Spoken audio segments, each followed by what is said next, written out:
cut it out. All right. So yeah, please. Yeah, go ahead.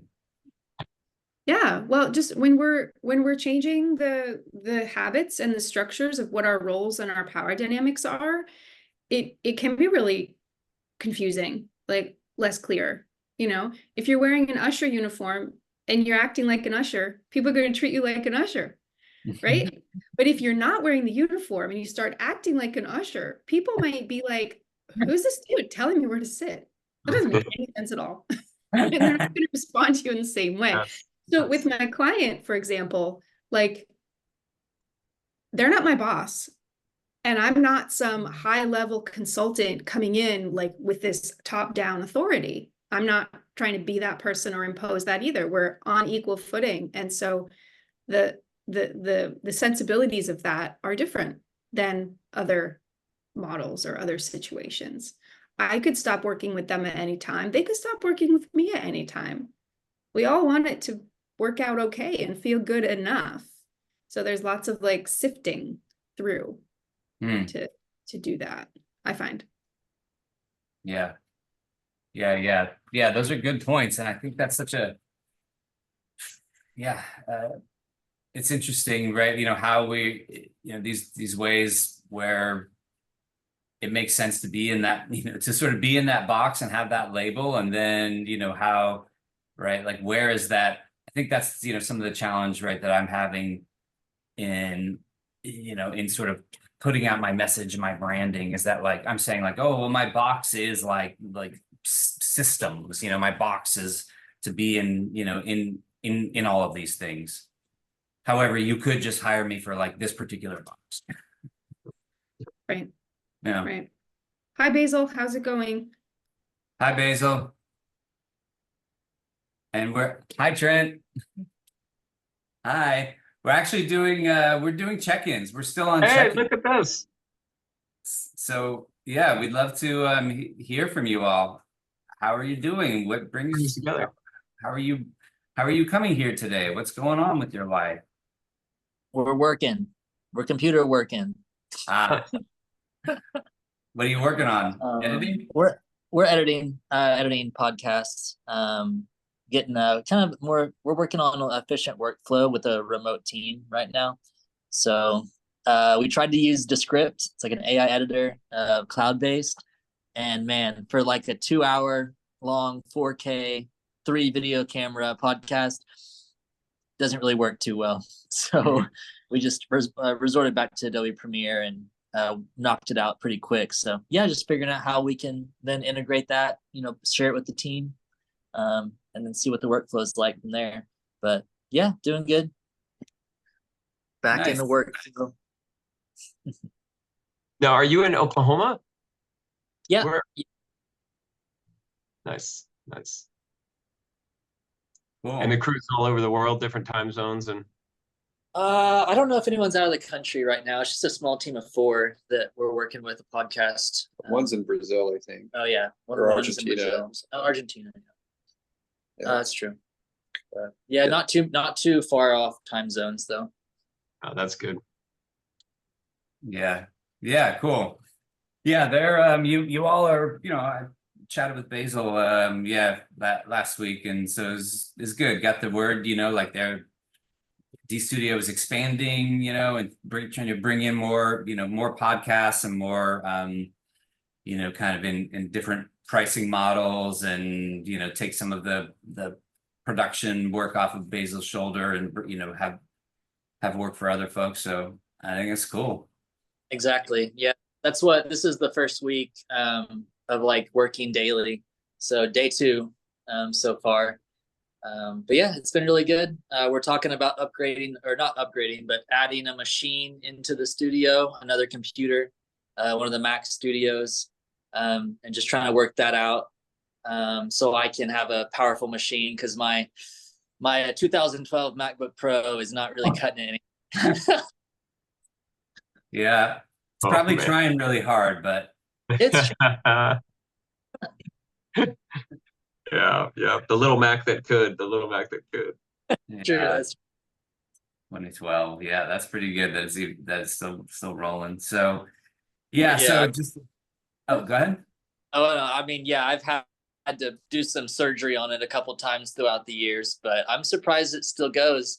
It's fine for photos, but when you start doing video, it's just takes way too long, crashes, can't happen.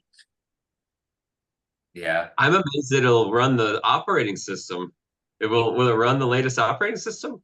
No, it's back like 3 versions ago or 4. Yeah. Yeah, that's right. Yeah. Yeah. So, right, just to put in a little plug, Newman and Saya, that if you do know anybody who could use podcast creation services or branding, like branded video services, they're rolling, so you can. Yeah, bring it in. Yeah, specifically, kind of what we're targeting right now is video podcasts. So maybe like friends or acquaintances or whichever that have a podcast, but are kind of wanting to get onto YouTube and kind of tap that market. It seems like just putting up videos on YouTube, because no one listens to regular audio podcasts on YouTube, but the video podcasts do really good. So what link should I send them? Do you have like a single point of like, oh, here's the thing? Well, we Troy has the new website. He just handed it off to me in Wix Studio. So we'll have the website up soon for this. As far as like to see an example of like the shows that we're producing, the best place is just betterworlds.com. Better Worlds, yeah, so they can see all the shows. They can click through to the YouTube or just the YouTube / Better Worlds works, and then they can just quickly sort of scan the video podcast there. That's the best way. So all of that. Yeah, so we've got 2 kind of full pane and one, with Canon that's like a reduced rate kind of plan. But yeah, I'm starting to like put on my sales and outreach hat, and really starting to get ready to kind of go hard through the industry. Yeah. Anyway, a lot of decisions. I've run into a couple of people that are, that do, or that could use like this type of service because they want and they have like great like content or vision or an idea, and then being able to put them in touch with somebody that I trust is actually really cool. Yeah, any kind of like any brand that has a product or service or company, or maybe they're a book author that wants to build their profile, or a business that serves a bunch of different types of companies.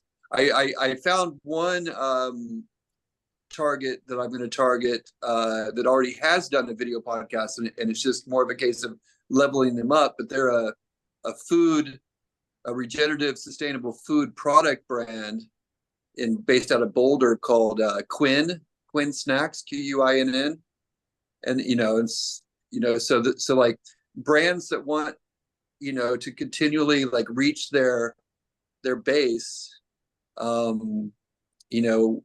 with branded content, and that branded content could come in like a podcast type show format, or it could just be like short, more sort of commercial grade, like 60-second, 90-second, like shorts that they release weekly or daily or whatever the frequency is, on their primary channels, whether that's Instagram or TikTok or most of the people I'm working with are for LinkedIn.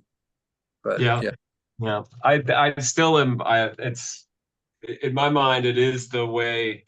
It is the way. This is the way, kind of thing. If you're trying to get in touch with an audience, if you have a brand, and if we all know that a brand is sort of controlled by the audience, it's more of a relationship. It's an emergent quality. It's just like, oh yeah, and this way to manage it, that's not ad hoc, that's not just, I post something when I feel like it, or just randomly without a calendar. And I think I heard someone say like the social media calendar or campaign, like all of that. It's not new. It's interesting because it's not new. It's always done it, but it's now filtered down to the everyman, where this is, if you have a channel, LinkedIn, Twitter, YouTube, you can create these campaigns and these calendars, and then the ability to work in collaboration, to be able to have a distributed team such that you can do more and with more efficiency. And Yeah. somebody that knows that pathway is invaluable, in my opinion. And a key value prop for companies and small businesses especially is like, in NGOs and foundations, is like, instead of trying to hire a marketing person that has to do all the copywriting, all the video editing, all the posting, all the photoshopping, all the graphics creation, all of the media strategy planning, posting, and feedback loops, with one human being paid on a salary. And then that salary is like, maybe it's like an NGO salary, so it's like $48,000-$60,000 a year kind of salary. But like, what do you really get for that? You're spreading them out too far, and they're not 24/7 capable, and they're not multiple human beings with multiple disciplines. Whereas like, for the same amount of money, which would be like, $4,000 a month, $6,000 a month, you get a small team. You get a distributed team, and that's like custom tailored to your need. So yeah, that's kind of the change to remove the risk of the business owner or the executive director, on the budgetary line, of like having the liability of a salary, because then you have to like hire and fire people. Fuck that. Just like pay for a subscription service. Like, I need this, and then here's sort of the templated or the custom version that I want, and then I can always go up and down with that. But I can let it go, and I'm not like destroying someone's life. Right. That's a big deal. Yeah, the difference between a contracted team and a salaried person, and it just doesn't. I think that's the big sell for me on that, is that one person just can't do it. It's inherently like crazy making to do all those things. Yeah. Cool. It's a great point. I like that. I feel like you're getting in, your sales pitch ready, It's good. It's super good. Yeah. That was all of a sudden, that was a sales pitch, but that was a very good one. I'm like, oh, you sold me.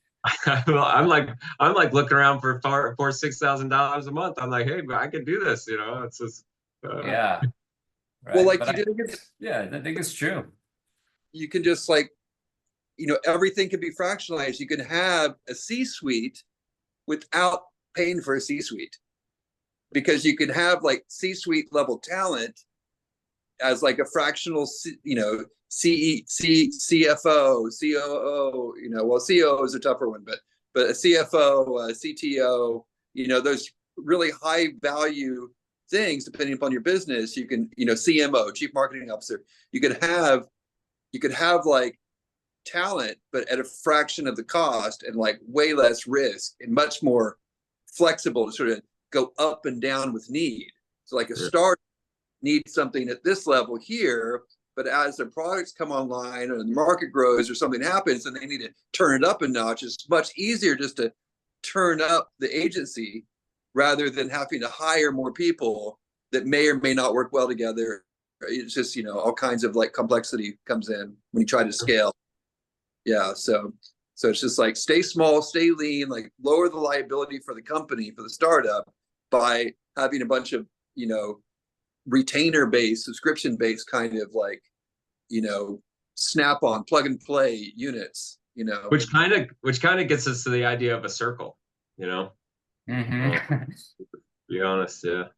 Well, that was the vision of D Studios. Like every company, you know, we put a D Studio node in every single company, so they have access to the D Studio network, you know, which is very lean right now. But the idea is that then they have access to the network, and then a circle is built custom for their business. It's like focused on their business. And if at any point, you know, somebody in that circle or the whole circle, they don't, you know, get along with, or they don't like anymore, or there's like some issues, then D Studio can just like swap them out, you know. So the idea is like continuity of service, but like, you know, with like the flexibility for both the workforce and for the business director, you know, Yeah. owner, you know. So there's no loss of service, even if the people change. Like just make a really like plug and play,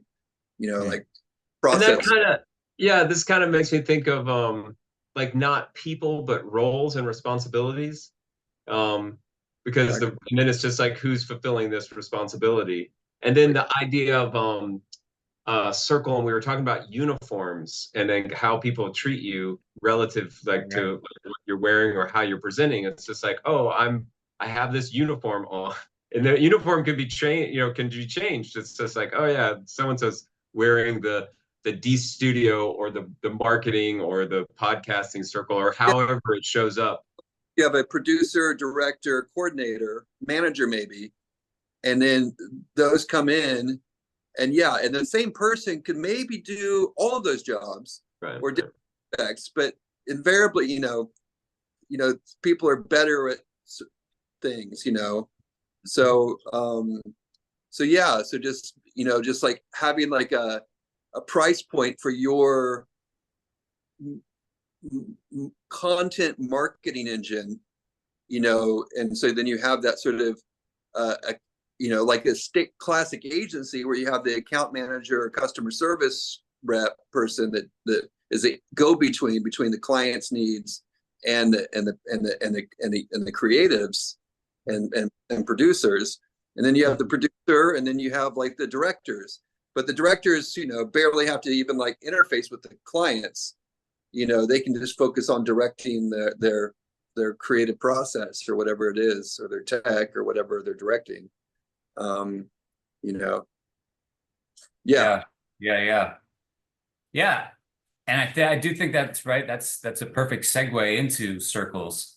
And I think, right, like that's what I mean, that's, you know, it's the vision that HSC, I think, is trying to build, you know, and D Studio is trying to build. And we're saying, I think with HSC, we're saying, okay, like, let's like be amazing, right? Like that'd be amazing, you know, to get to that place where we're, you know, where we have those teams and we have that agency, right? And D Studio is like already, you know, like doing that.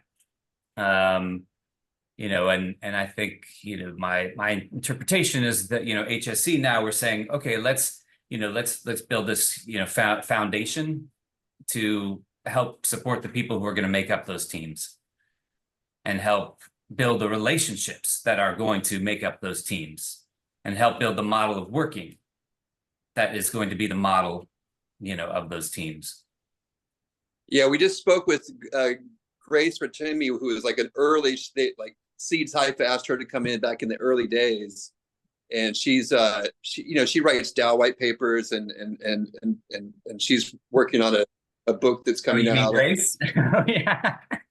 No, Grace. Yeah, Newman and I know her. We were in her workshop. That's how we met. Oh, okay. Then yeah, so Kim and I just had a meeting with Grace, and yeah, the way she described like Haifa was the future of work. You know, that's like the platform that they built, which is like all based on circles, roles, and responsibilities. And then what Yoast and us like figured out early on in that sort of process of dealing with humans coming in to fulfill roles coming out of the old world, is that we had to separate the role from the soul, or the soul from the role. So it's just like very clean role, responsibility. Those can change over time, and then the souls come in to like fill the role, you know, like into the vessel, perform the duties, and then like plug out again. Maybe they go into another role, but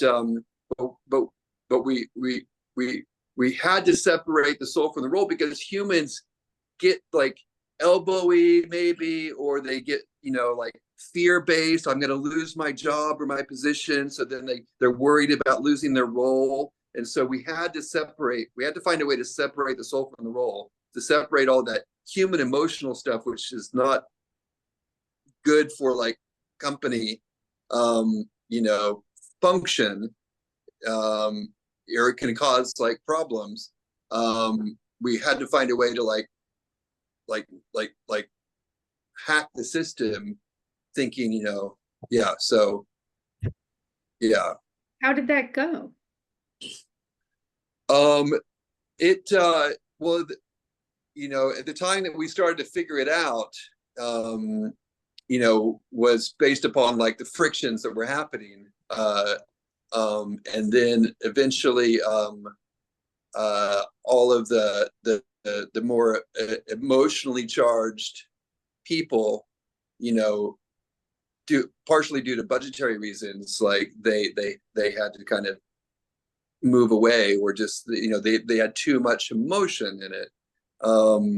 You know, and these are people that I was working with closely, like, you know, more creative minded people, you know, a lot of them like too much emotion in it, too much me oriented, instead of mission focused, like me focused. And that's the difference of like, you know, doing what is best for the community is different than doing what is best for the self. And so when people are like so concerned about their feelings, and then they're not, they need to separate, they need to detach a little bit from that, I feel, to be able to sort of see like, what does the community need, you know, from a higher perspective, not discounting their own reality, their own feelings. Like, you know, I have feelings, we all have feelings, but my feelings can definitely, you know, when angled the wrong way, can definitely like bring down others, and vice versa, you know. So just trying to find a way to create a safe place to work, but without, you know, where we can have feelings and we can express ourselves and stuff, but it doesn't get in the way of the stated purpose mission of the work, you know.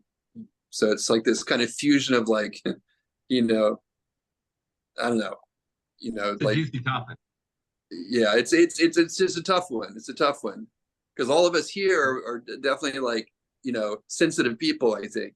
But like, how to create that safe place to be sensitive, to have feelings and emotions, and then like having the circle, or having the structure, or having the mediation circle, the people circle, you know, which would in the old world be the HR division, to kind of like help, you know, keep the boat moving, keep the ship moving forward without blockages, but without just being like super cold and Right. ruthless people at the same time. But it's an interesting balance. But that was one of the things we saw as like a tactic, which was like, let's create the roles, and then we can look objectively at the roles, and then make the roles like, you know, as term based, assignment based, you know, going in and out of the roles, so that the humans don't get like stuck on the role. Like, I'm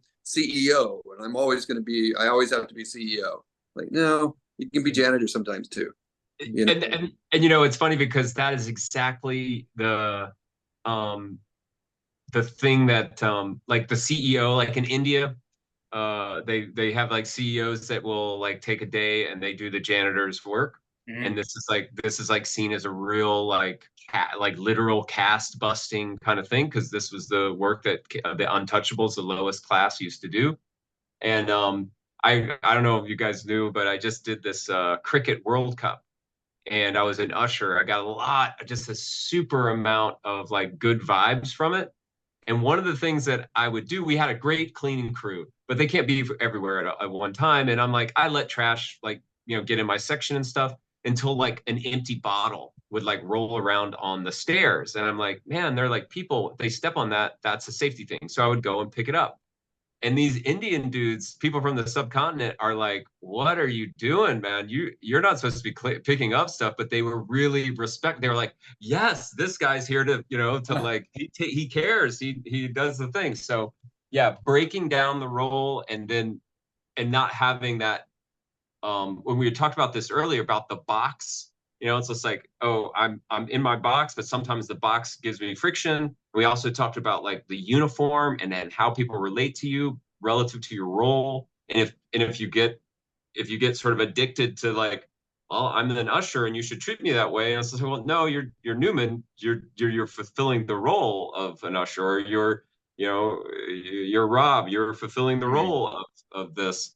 It's weird because it can kind of clang from a certain point of view, and this is why I think it's onto something important, because it sounds so like separate the soul from the role is just like, it's like, oh, what is that? It's just very intriguing to me, like and that's why I think there's something to it. I'm really stoked to get the investigation of it. Yeah, that was through the deep dive and sense making that Yoast was doing in Haifa during late 2020 going into 21 was seeing that we had to separate the role from the soul. Yoast has a whole, there's part of that is a system for how to, work with tensions, which is the term for it when they come up. Is that correct? And that's like the whatever you want to call it, the mediation or conflict resolution strategy, something like that. Yeah, our circle, like we had special mediations with Yoast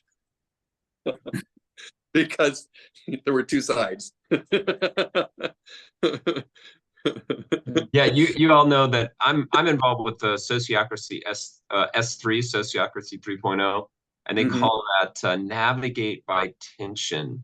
And it's a whole sense-making process. And it's one of the things that's really sort of, kind of caught on in my Project Catalyst, Odin, Gimbal Labs, like my other communities. I'll share with you, I'll put it in the chat here, and they've got this. And it's basically like, hey, you're human. And Sai and I were talking about this earlier. This came up. It's just like, emotions are there, and they're not bad. They don't have to be blow up type of things, but you need to recognize them and have like a grounding rod, like it needs to get grounded, 12 feet deep down in with that giant copper pipe. It's just like this little thing that I'm going to share is like is one way to do it. Navigate by tension. Yeah, I've got a little insight, I think.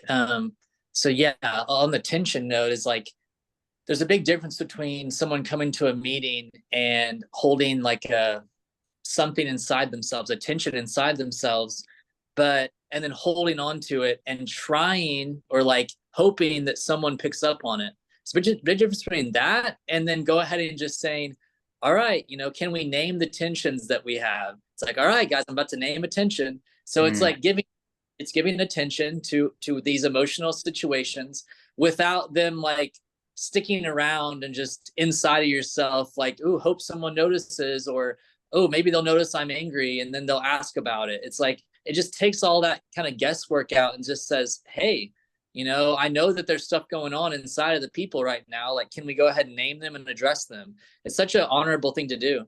And then I have one other like little insight, because throughout my experience through Seeds and then Samara, with Samara especially, we were kind of how do you say, copying or just trying to do what Haifa was doing, but do it in a different way.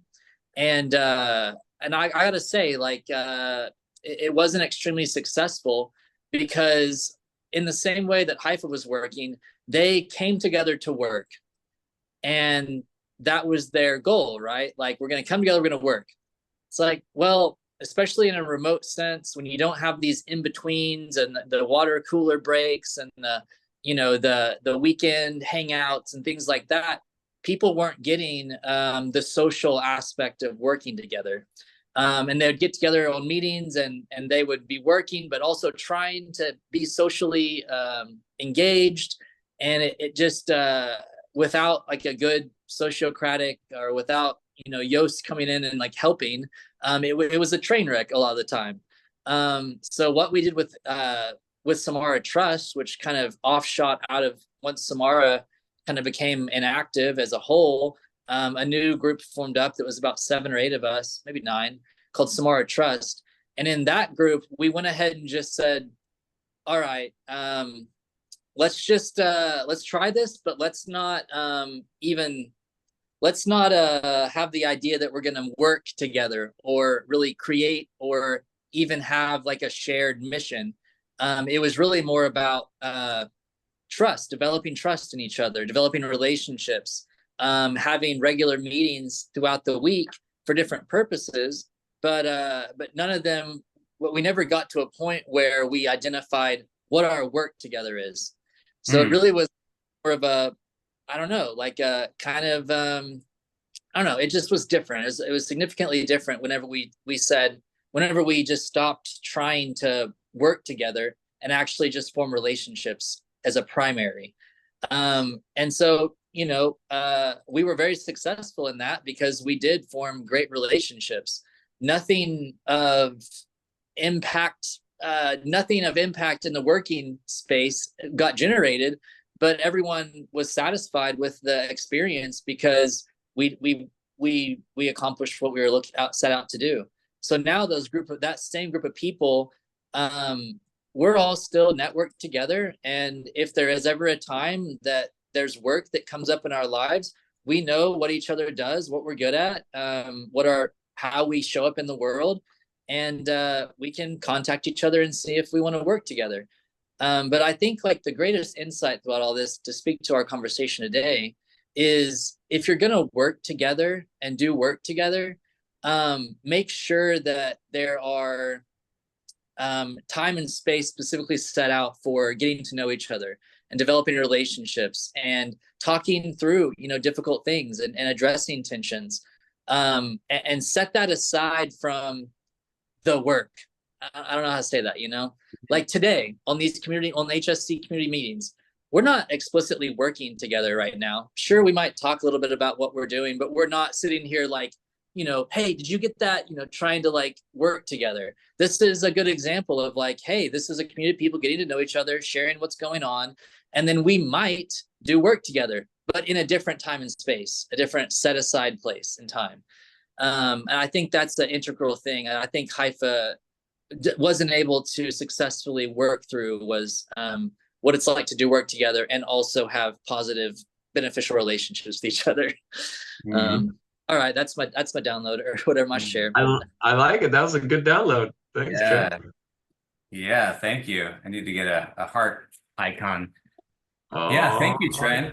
Yeah. It's really great, right? And it's really, yeah, I appreciate what you're saying there. A lot, lots of it, all that, right? And I think there was something where I was sort of at the beginning, it wasn't recorded, but pointing to in that email and what I said in the beginning, right? Of like these, I don't know what term why the term juicy is kind of coming in for me, as I mean, you might call it the human heartbeat or just like developing relationships, but I don't know. That's just the word that's popping into my head. But oh, you mean vibe?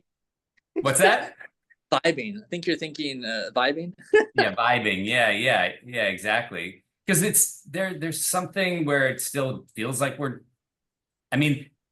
given the purpose and the mission, that we of HSC, there's something where it still feels to me like we're doing the work, because it's like, to me, it's not separate. Like those building the trust and building relationships, is not separate from like, the work, which might be more task, sort of task related. And so, yeah, there's a way where, where I think it's important to you know, I think it's important to have meetings where we're like, hey, we got stuff to do, you know, and we want to move things along. And it's important to have time where we're developing this, you know, like right now. And yeah.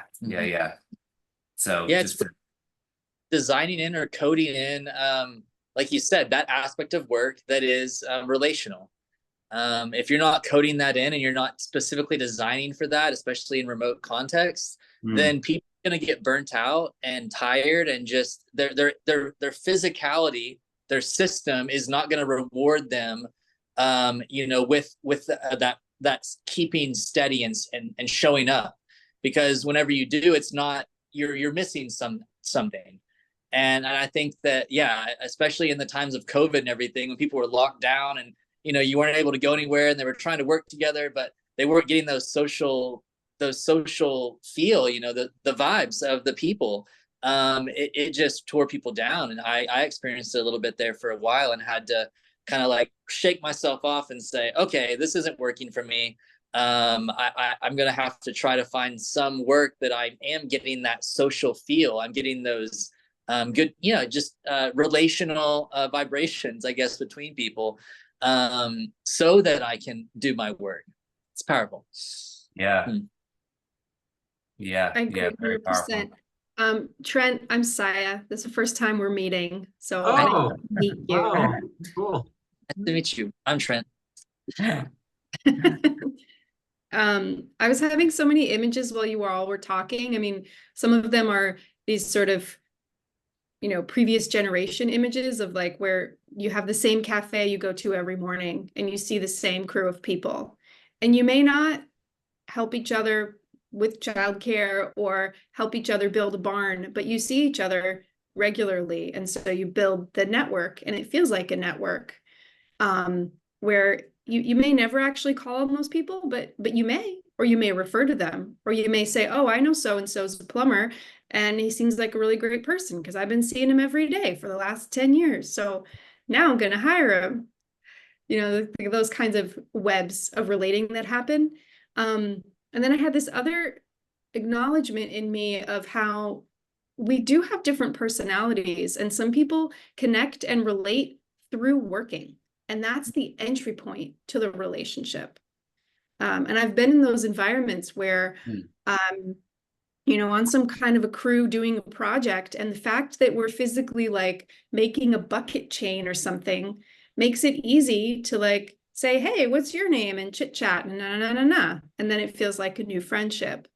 And for other people, it's a much more social like entry point into relating, where you're on a dance floor, you're at a party and someone makes an introduction, and for some people that kind of chit chat is comfortable, as a comfort zone, as an entry. Just acknowledging that we all do things a little differently than each other, and how cool to make spaces for the kind of diversity that's actually present.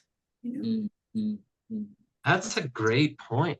Yeah, like because I'm like, oh, I like to build trust like through work, like with this crew that I was just on for the ushering out at the World Cup.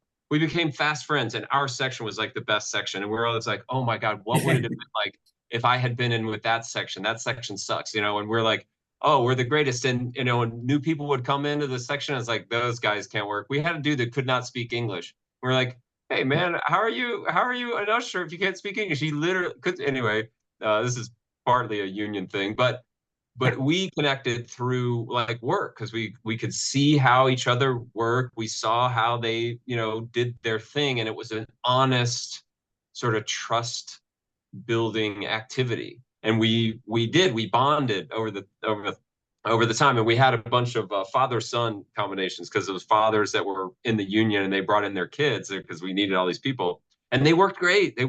Yeah, but it's not always that. Like it could be through a much more social thing. It could be through, you know, just the idea of all seeing one another every day. Like, and then the real safari is then like figuring out like what works for our individual communities and ourselves, you know. Yeah. And acknowledging how different we are, right? I have a friend who would feel really bummed if I ever forgot her birthday. And so whenever it's my birthday, she makes a big point about making sure she acknowledges my birthday. But for me, it's not a big deal. That's a question. Hey, we had different needs from each other, right? That's a question on the onboarding, like, Yeah. do you want people to acknowledge your birthday? Yeah, that's Will the you only. feel like really like bad if nobody does? Yeah. Yeah. Yeah. Yeah. I It's know. Don't get any trouble. FYI, it is my birthday tomorrow, and Hey! it's not a big giant deal, but Happy birthday, Newman. yeah, Yeah. here we go. It's just a beautiful thing. And nowadays, national holiday, Juneteenth. So I'm feel Yeah. doubly blessed that everybody's off on my birthday, which is cool. This is cool. Nice.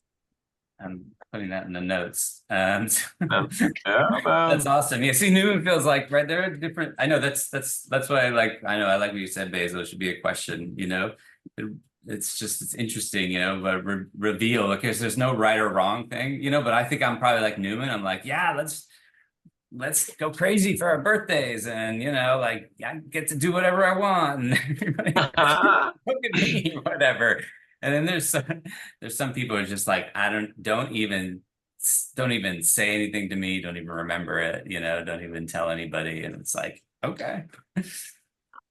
Well, I think that shows an emotional, like, as we get older, and then maybe that's what it is. Like, as we get older, we kind of realize, like, oh yeah, I like it when people make a fuss about my birthday, or I don't, or this is how I build trust, or this is how I want to work, or these are the things that happen when I wear this uniform, or do this role, or accept a responsibility.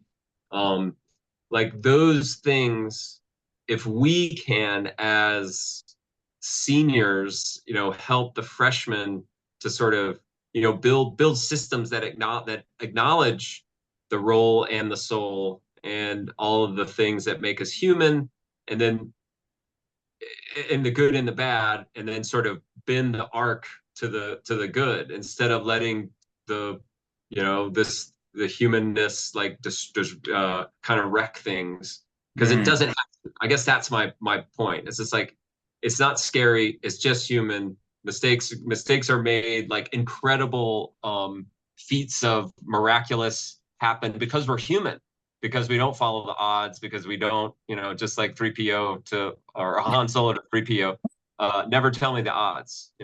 It's just like, that makes me human. Like I can, just I'm trying to get another Star Wars quote. I can hit a wombat like in so and so canyon. Like when he makes the bomb run through the ventilation tube to blow up the Death Star. Anyway, point being is that our humanness make us special and awesome. So we don't want to wash that baby with the bathwater, stuff out. Like we want to maintain that, but we also we want to like not have to keep reinventing the wheel and sort of keep seeing these negative sides of our emotional thing. And I think that is a big part of it, like not having the trust, or getting stuck, not being able to voice our tension, and like when, not being able to sort of not manage emotions, but flag emotions, like they notoriously unmanageable, but be able to have some grounding mechanism, just to say, oh yeah, that's actually why I loved like that introduction grounding exercise. It's just like, everybody take a deep breath, like, because you come to meetings and you've got your armor on, and you're like, okay, I've got to do this, or feel this way because of what's happened.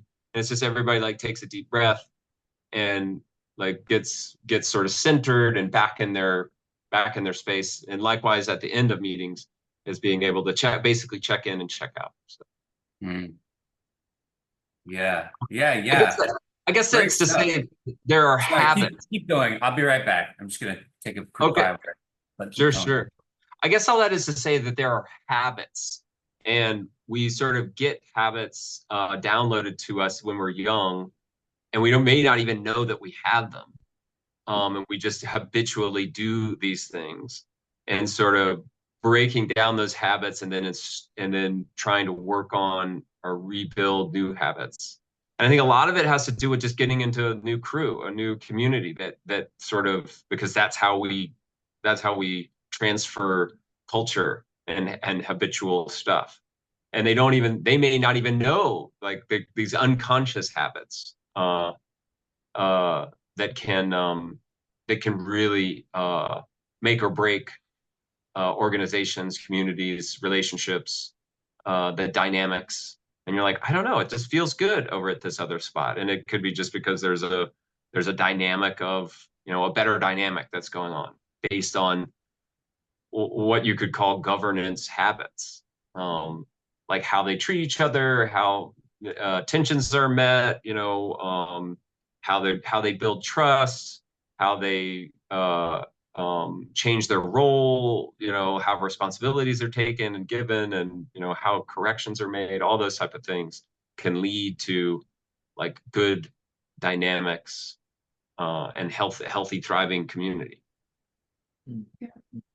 What's bringing to mind for me, reminders of how many assumptions we make.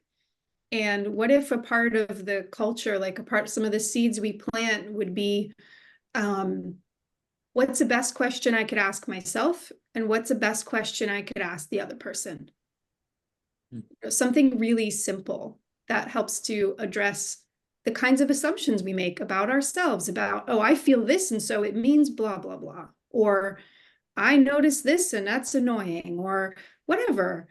And then a question I could ask the other person, like, I assume in my body, because you're not looking at the screen at me as I'm talking, that you don't care, or that you're distracted, or that those two would be the main ones, actually. I'll just stop there. So what I'm doing today, as I'm not looking at the screen, is I'm listening very closely while I doodle. So these are my doodles, while I also take some notes on paper. And so while I'm not looking at you while you talk, is because I'm listening deeply and I'm doodling, but I'm looking down. You may assume that I'm texting. You may assume that I don't care about what you're saying because I'm not looking. So sometimes my way of being present is to not look at you while you're talking. And it's a little counterintuitive. But if I'm taking those two ideas of what question can I ask myself and what question could I ask the other person, I think that's helpful. If I'm starting to feel irritated, if I start to notice a sense of tension. Yeah. Reminds me of over the last 6 months or so, it just recently ended, but I was in what's called a huddle craft. You're welcome to look it up. It's a cool organization, but they put together small groups that go on they call it a learning journey together. And each person establishes their own question. And then you might, usually it's like random people, or maybe it's network people that or whatever. But in the first phase, or the first actually couple of weeks, they have a design, like, facilitated model, and every huddle has a host, effectively, that knows the material. And so I pulled up some of the material that was provided for us, because we talked a little bit about, like, everyone's got their own personality, their own way of working, their own operational style, or whichever.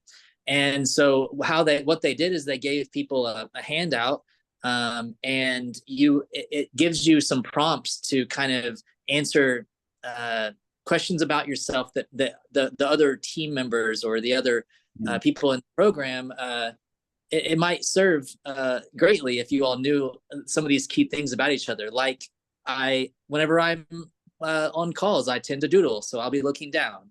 It's like, well, just sharing something like that, and maybe a series of them. Things like, I'm at my best when blank. Things that prevent me from doing my best are, I like to connect and communicate, how I like to participate and process. And so I'm seeing, like, maybe something for HSC is the question of, like, how do we onboard people? What is it like for someone to come into the collaboration and feel, ideally feel welcomed, and like they've been able to express themselves and we're able to be known to some degree. We have this meeting here that really kind of knocks off a lot of those. But maybe, you know, down the road when we're forming like small teams for projects or whichever, there might be a way of onboarding where everyone gets a document to kind of look at before the meeting. And then you go through a process of just, you know, introducing yourselves and answering some of the prompts that were given, some of the key points or whichever. And that way, like the newcomer or the newcomers are able to not just get to know those that they'll be working closely with and maybe how to best work with them, but also get a chance to express themselves and have themselves be witnessed.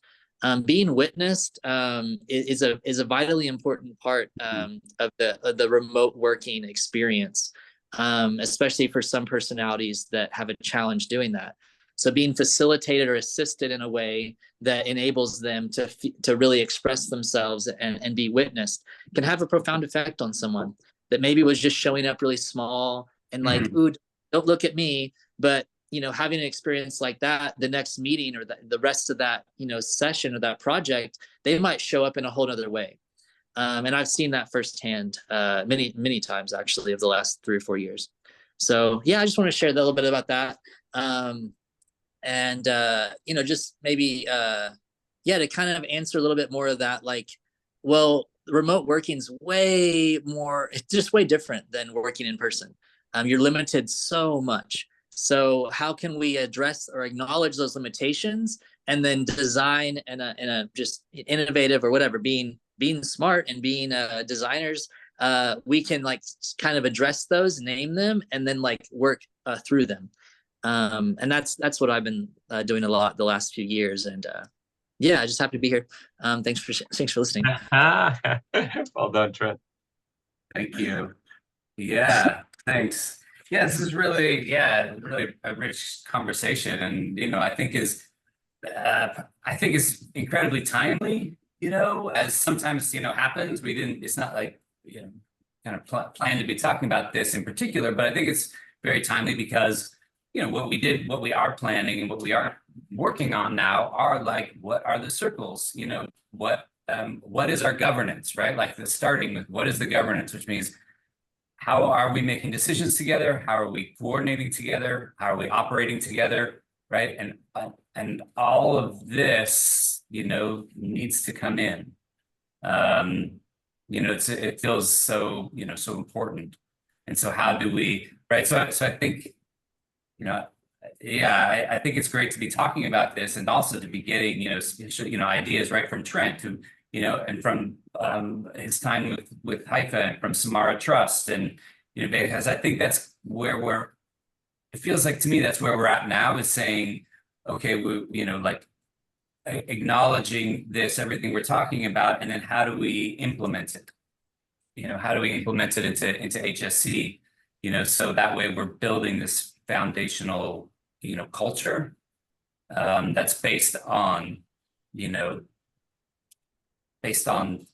safety and on, strong relationships and trust. Mm-hmm. Mm-hmm. Mm-hmm. Yeah, that's a big conversation, and it's it throughout my experience with kind of the online cooperative, trying to work together online, that ends up being a very divisive and very like pivotal place, deciding how to decide effectively. Mm-hmm. I'm going to share a podcast episode in the Discord, and it's from an organization that I've trained with. They're called We Are Open Circle. I think now they're just called Open Circle, actually. But I'm just really proud of what they've been doing. And I went to a retreat, and really getting to acknowledge and address the kind of layers of power in organizations, and then talking about different models of how to decide. Sometimes it really works best if everyone's if everyone's consenting to it, having one person make the decisions for everyone. It's like there are contexts where that just makes sense, like emergency situations and things like that. It's like, yeah, in this, if something like this happens, this person right here, we're gonna listen to this person. It's like, that's just going to work. But then there's other decisions that need to be made that can't be made like that and shouldn't be. It would be disrespectful to the organization itself. So just getting to know the different approaches to deciding things together, that's where it starts, So I'll share the podcast episode, and yeah, just encourage others to, yeah, of course. I think that's what Rob's doing, is kind of like prompting, hey, we're just about there, we're getting to the point where we need to think about this stuff. So yeah, I'm glad I was able to show up today. It's got me rethinking about a lot of things that I cared about and still very much do care about. So yeah, I'll share the episode. Looking forward to talking more about it in the future. Nice. That's Thank you, great. Trent. Thank you so much. Yeah. It was. I'm glad you showed up too, right? Because you're holding a lot of this wisdom and experience. Indeed. Yeah, I accept that. yeah. The wisdom and experience, right? Like like I could come. I've been researching, governance models and all this, right? I mean, I have some of my own, but I can say, oh, okay, well, we've got, this is this model, and this is what this says to do, right? But you're coming with, with experience of trying these things out, and seeing like how they work and how they don't, and yeah, so that's really valuable. Yeah, I always. Go ahead. Well, I always go back to the game, like playing games in my mind is like a way to build trust. Like when I was a kid, like my best friends were all on sports teams together. We played baseball and we played soccer, and those memories like still stick in my brain. Like me and Doug Weathersby just demolishing kids as halfbacks, or Todd Cervic he did the bunt home run. He told him to bunt, and he check swinged the home run. And like that happened 40 years ago, and I can still remember it, and I still think about those guys, and I still sort of trust them. And the online thing, when I in the I guess it would have been Odin, like in one of my community groups. We were like, hey, let's try to build a game that does this. It like teaches, and then like it like creates habits of, and it really worked. It was like we went through like a Dungeons and Dragons style like role playing game, and it's like we got to see how people reacted and what they we had to navigate and make decisions, and it became very real to our play characters. But we were able to establish something that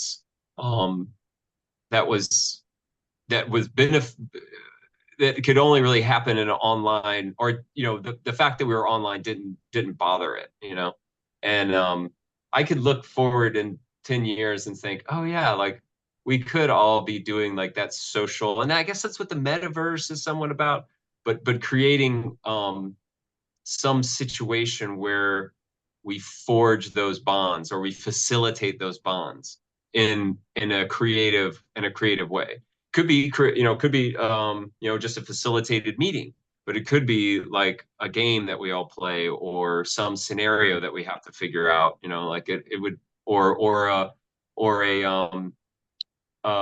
problem that we solve, or a project that we do, but it's the goal of the project is to do the project, but then also to form the bond, to make a team. Yeah. This is great. And I have a couple of questions, about this, right? In that sort of start to go into, more questions about, HSC and how we're putting that together. So, yeah. Does anyone have anything else to piggyback on now before I do that? Does everybody hear Rob in a really garbled way right now? Or is it just me? Kinda. Are you hearing me in a garbled way? Yeah, like it's a little choppy. All right. Let me I try wasn't something. sure if it was just me. There was a little weird thing I had with. Thank you for mentioning that. There was a little weird thing I had with my iPhone. Am I still garbled, or am I in the same way, or do I sound different? You sound different and a little better, actually. Yeah. Okay, all right, good. There's something going on, I guess, with my iPhone connection. The microphone. So I switched to my backup. And apparently that works better. All right, cool. Yeah, I just had to, like this is such good material, right? Like and so timely. So it actually brings in a couple of like HSC sort of more specific questions. But I wanted to make sure, if anybody, we were sort of on a flow. So if anybody had any other thoughts, just to pop in before I ask those. There's one thing that we've been talking about, which is meetings, like meeting, our meeting times and meeting lengths, because if we're talking about circles, we're saying, oh, right now, there's like definitely 4 circles, that are needed. Then that's and if a person's even in one circle, right, that's like how many meetings does each circle have a month, right? And if it's even at a very base level, if it's one, is it one a month, or does it need to be more, right? And of course, within each circle, they can decide, the needs of attendance or not. But let's just say, sort of baseline. Okay, so there's circles. So let's say I'm in 2 circles. So then that's, 2 meetings a month, circle meetings. And then, we have, right, like what we're calling our HSC community meetings. And then there might be, then there's like the skill share, the skill shares, which is, kind of another category of meeting in and of itself. And so, yeah, so that's really, a question that would be great to get, feedback on, is the frequency. And also, there's this way where like, because sometimes, like, people are like, we've been having a lot of operational meetings lately, and sometimes after like an hour and a half, people are like kind of toast, right? But we've been going for an hour and a half now, and it feels very, I mean, I don't feel taxed or anything, because like we're in this mix, and we could probably keep going, for longer. But we also don't want to, sort of overcommit people. So I think that's, the question that one of the questions we're working with now is, what different types of meetings are there? What is an HSC community meeting? What are we considering that? What are the meetings where we really want like the general public to come in? And then, are there, there's also like, are there group meetings just for members? So yeah, anybody have, like, love to hear any thoughts on that, because there's, I think it's important to be thinking about that now, and, what people can do, right? And then there's also another aspect of like time zones, which only serves to make it more complicated. Because if you take a person like Christine, who's in Australia, and it's early morning still now, and you want to accommodate her, and then you take people, who are in Europe, or a person like Jonas, or what, where it's like late now. So do we just try and find, like a regular meeting time that's good enough, or do we, change do we have, 2 meetings a month, at a certain time that's more conducive for, people on one side of the earth, and another, two times that's more conducive for people on the other. So yeah, I don't know. Newman, Saya, Trent, Basil, if you're there, any thoughts? Great questions. Uh-huh. Sorry, we got disconnected. His phone got called, and yeah. But I haven't heard the last 5 minutes. So.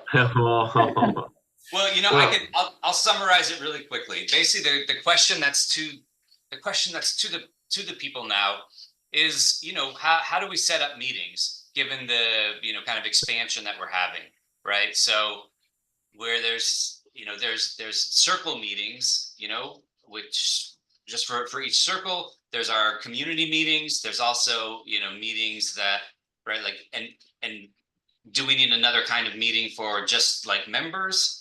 you know, and is a community meeting open to the public? And then, you know, also there's like skill shares and things like that. So really the question is like frequency and timing, you know, both length and, you know, what time of day.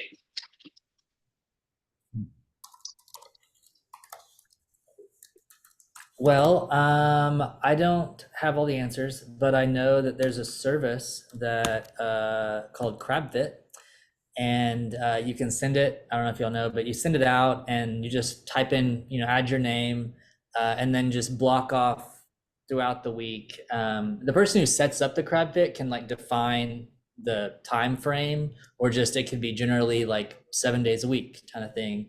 Or you could put dates on it or whatever. But yeah, people can just show like when their availability is, and then at the end of everyone, or you can check and see where the overlap is the most, and then hey, there you go. We'll put it there. You know, most people can make it at that time, so we'll just schedule it then.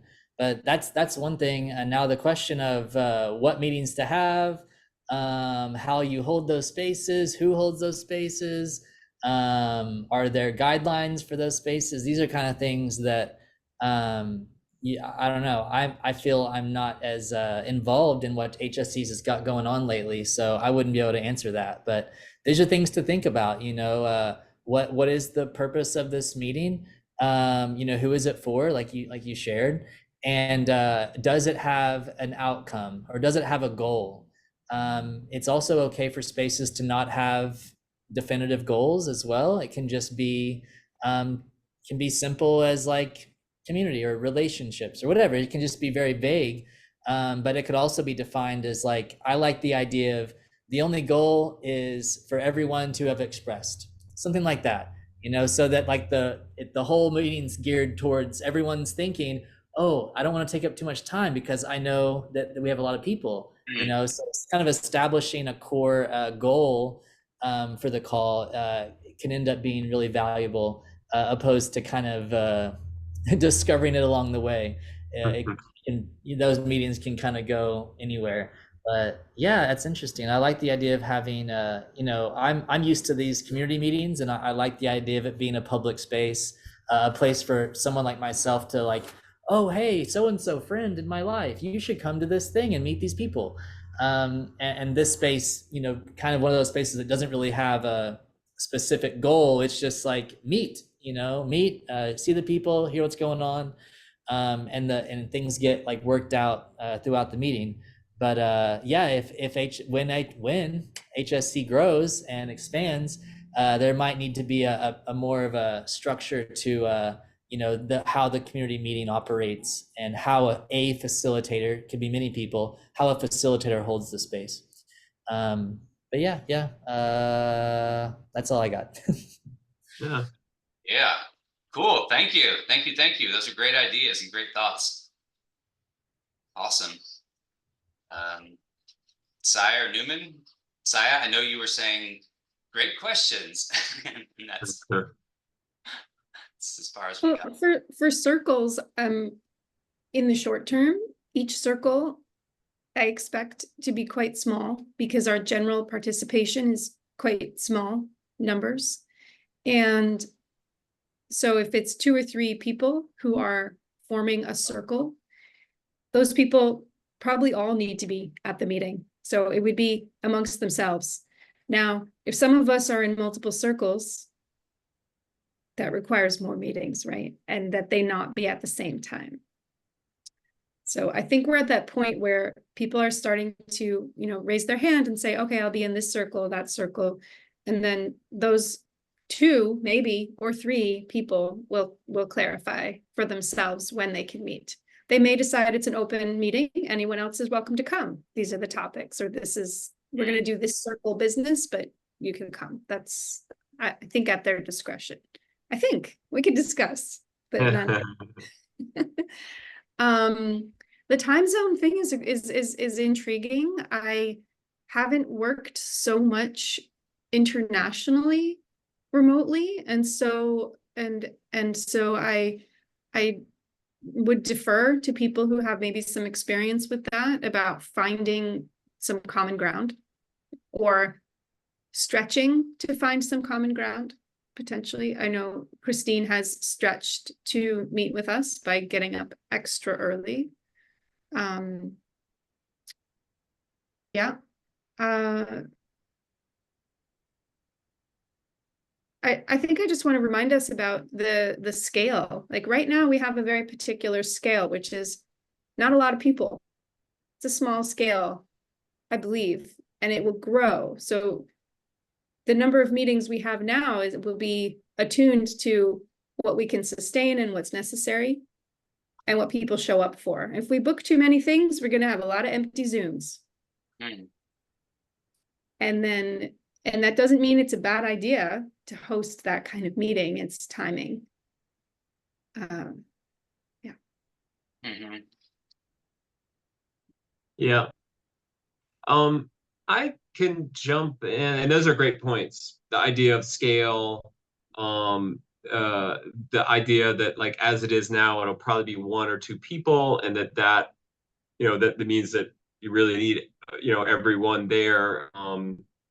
And they can happen sort of in a, hey, are you free? Let's get together and talk about the marketing campaign, or let's talk about this operational, or talk about this project. Let's talk about our circle business. I would so there's a couple of things. One with time zones. So the Project Catalyst and Gimbal Labs, Odin, there's other communities that I'm involved in. Very, very international. Tons of people from all different time zones, and we've never really figured it out. And here are the couple that we've tried. We tried to do 2 meetings, like every meeting had an AM and PM. So we tried to, it was like, okay, we've got a community meeting, and we do a community meeting in UTC, basically UTC AM and UTC PM. Actually, one of the things that's worked for a very international group is we've done in Gimbal Labs, and most everything in Project Catalyst is run on UTC. So we know, like, we just use one time zone, and that's the one. When we did that AM PM, it got to be too much work, and then it got to be where people were kind of feeling like they needed to go to both, and so it didn't really take.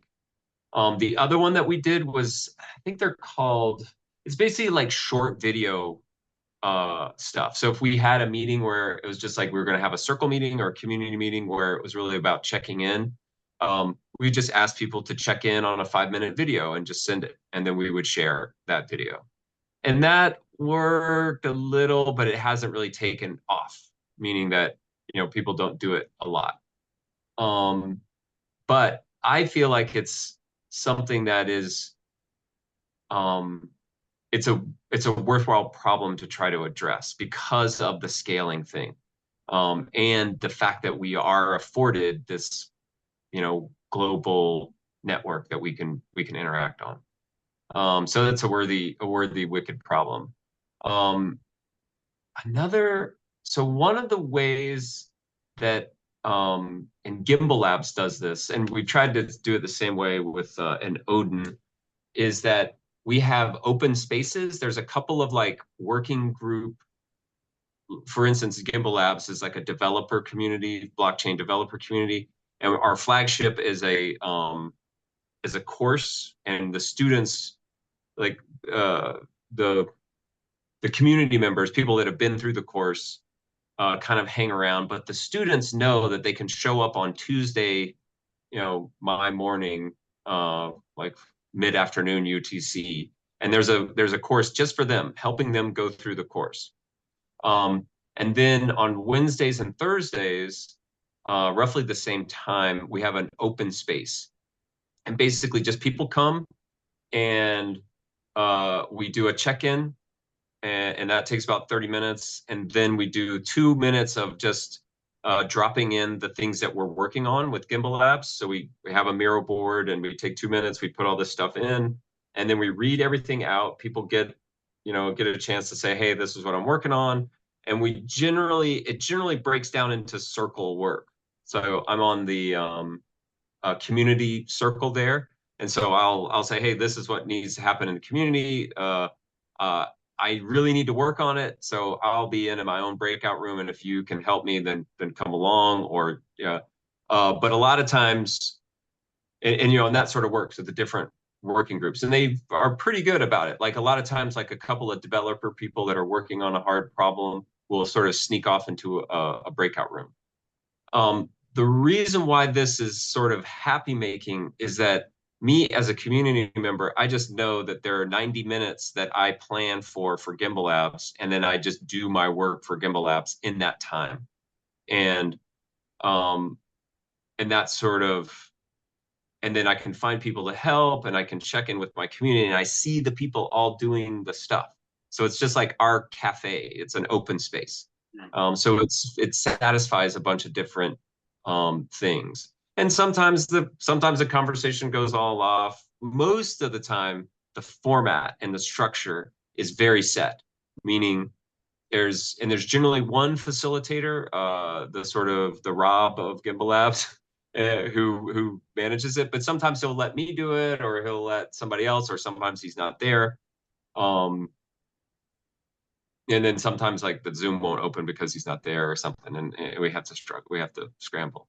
But the idea being that anyone can facilitate this because it's a very set thing. We check in, we turn on the live stream, we do this 2 minutes of putting down topics. Everybody in and around, you know, we round, check in, everybody gets a chance to express, and then we break out.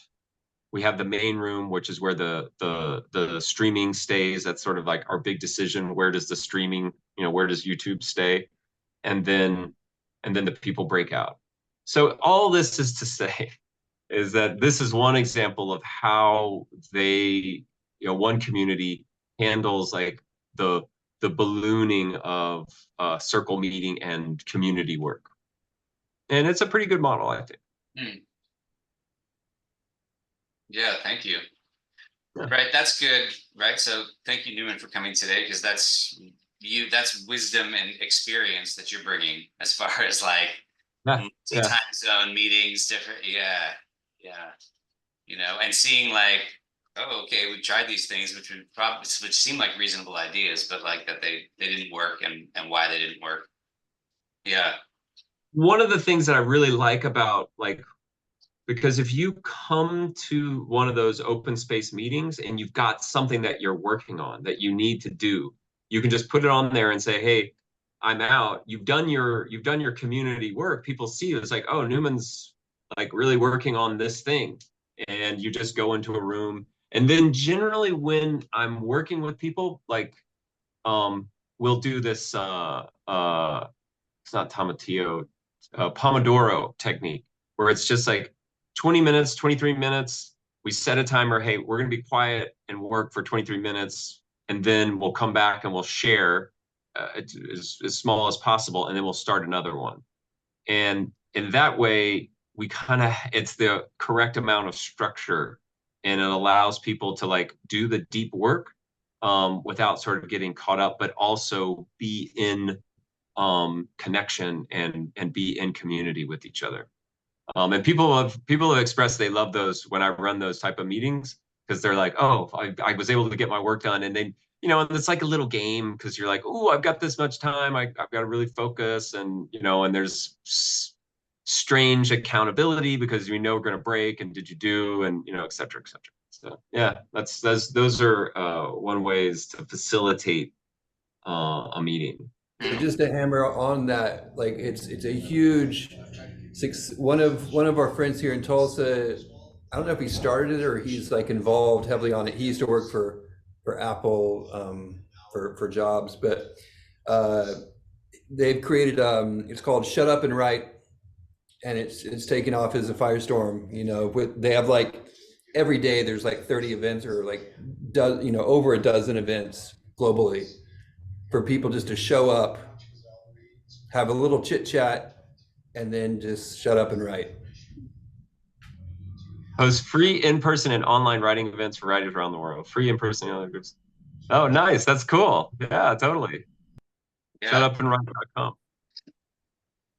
Yeah, I used to do one of those, like a meetup of those, you know, in person, back when I did things in person with people. Yeah, it was a lot of fun. Yeah, thank you, Basil. So, all right, well, I appreciate all those ideas. I think that's going to be good to, yeah, good, good to take that all in, and then, I know we have 8 minutes left, but like, I think that can kind of segue us into, like circles and making proposals and making decisions, right? Because this is something, right? This is one of many things that we need to decide. And so, right, so then there's the question of, okay, who's going to put together the initial proposal? Who's right? Is it like, how are we going to decide this? So who's going to put together the initial proposal for, okay, this is what we want to try first as far as like our HSC meeting structure. So, might that, so meeting structure, might that fall then into like the member experience circle?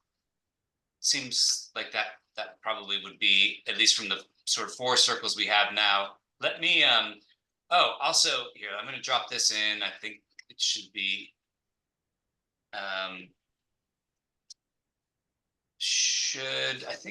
hope maybe everybody should have access. Basil and I set up, we now have a shared HSC Google Drives.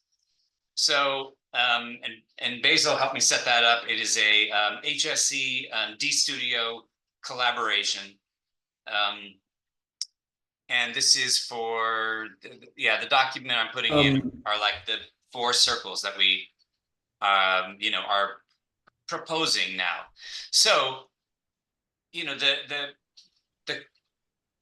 I guess the question, is like, who's interested in, like the member experience is one of the circles that's forming. So Newman, it looks like you froze, or you're being very still. Oh no, you just, sorry. So the experience circle. So I can, sorry. Here, I can even put them in the, and I know Saya knows this, but maybe Newman, doesn't. So really what we're talking about are like this, what we're calling now the strategy circle, which is kind of this like overarching, overarching circle. Who knows? Maybe that might turn into like the anchor circle, or, or general circle. But that's kind of like more overarching, right? There's the governance circle, whose job, it is to sort of start to work on what is our governance process. Member experience, right? That's something that we want to talk about, which is, we're working on, which is like, okay, what does it mean to be a member? Because that is important, and something, we want to, try and be facilitating soon. And then value exchange, which is, hey, right, there's this, brings in this question for me, right? So value exchange is really about like this value exchange and resource pooling, the functionality, right? So in essence, like why we're here. And it's interesting. What I'm coming to is, right, there's just maybe just to express this is like, there's a lot to put together here. And sometimes I feel like, we can do all this really fast. And then sometimes I'm like, whoa, there's a lot of different pieces. So yeah, I guess the question is, there's a question for Saya and Newman and Basil and Trent and everybody, which is like, okay, what circle speaks to you? What circle or circles speak to you? Are you ready to join a circle? And then the other question is, okay, these member meetings, is that is that for member experience circle to come up with, or is that for strategy circle to come up with? And then there's the logistics of all of this. So I'm just bringing that in. I know we've got 4 minutes until our time. And I do have a hard stop. I've got a meeting starting right at the top of the hour. I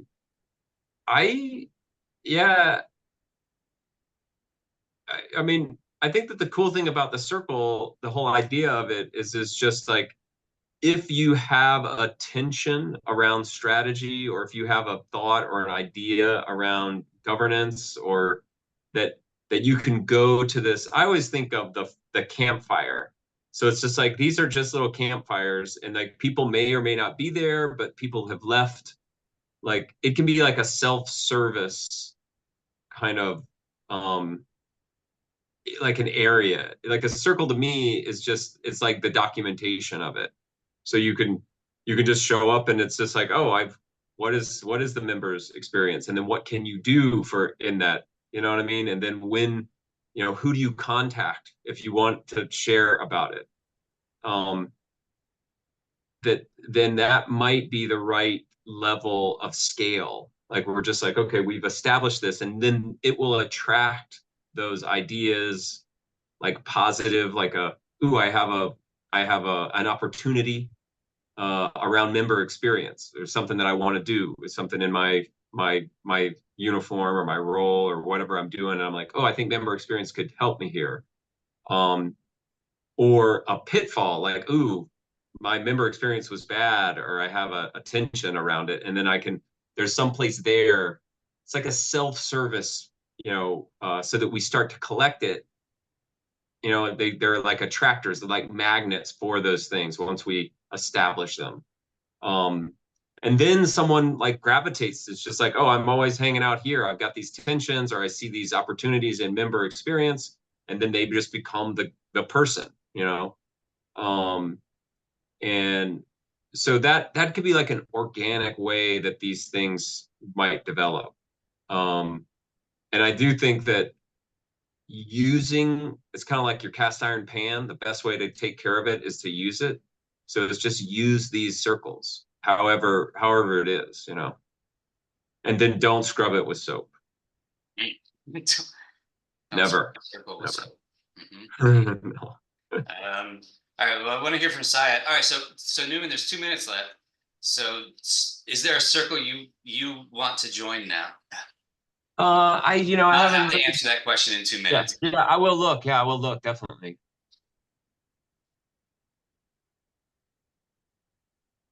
I'm joining the member experience circle.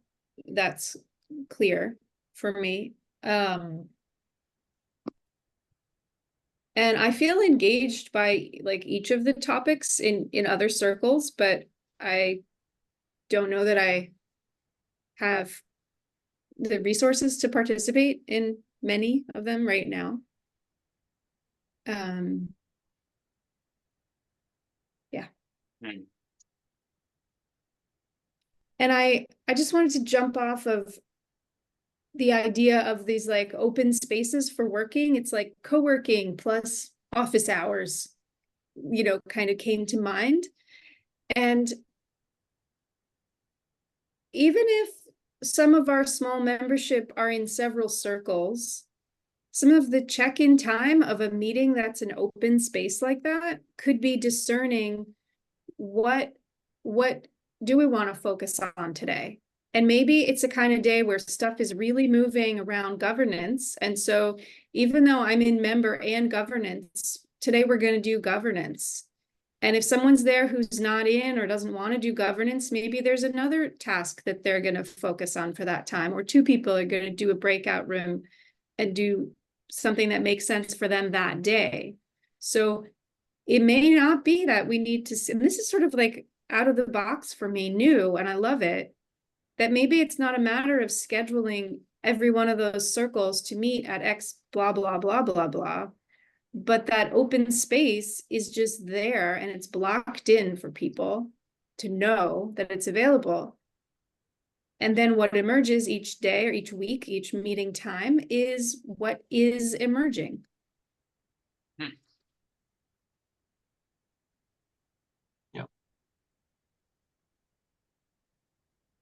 Interesting. Yeah. So more have, rather than say, this is the strategy circle time, this is the governance circle time, this is the, you know, we say, oh, hey, this is our, you know, the time, right, that everybody now, you know, can at least come to. You know, it's not, they're not like, you know, like we've said, this is for the people who are here. This is not a hard no, right? Like just like our regular times or something. So yeah, so we say, oh, okay, well, this is an open space, right, for you to come and work on your circle work.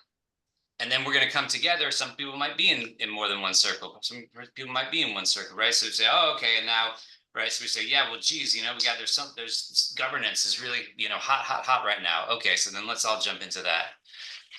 And then I might even be like, well, I'm not in the governance circle, but I want to, jump in too. And that could be okay. Right, or you all do governance, and I know that I got a task on my mind about value exchange, so I'm gonna just dive into that over here. Interesting, very interesting.